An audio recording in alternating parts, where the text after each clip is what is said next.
Une astuce par jour pour devenir un pro sur Nighten? Allez, c'est parti. Aujourd'hui, on va parler d'une feature qui cause beaucoup d'erreurs dans les workflows.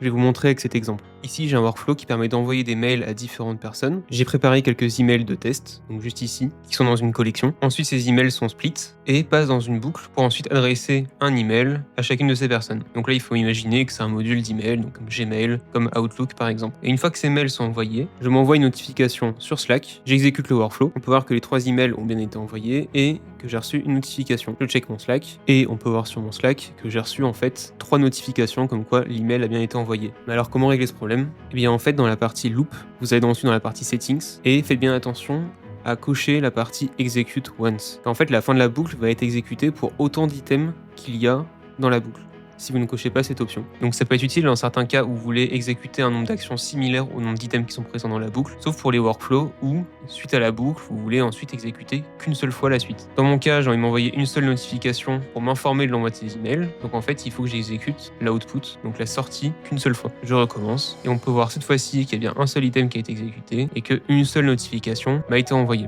Si cette astuce t'a aidé et que tu as envie d'avoir plus de tips Nighten, eh bien je te laisse t'abonner pour voir celui de demain.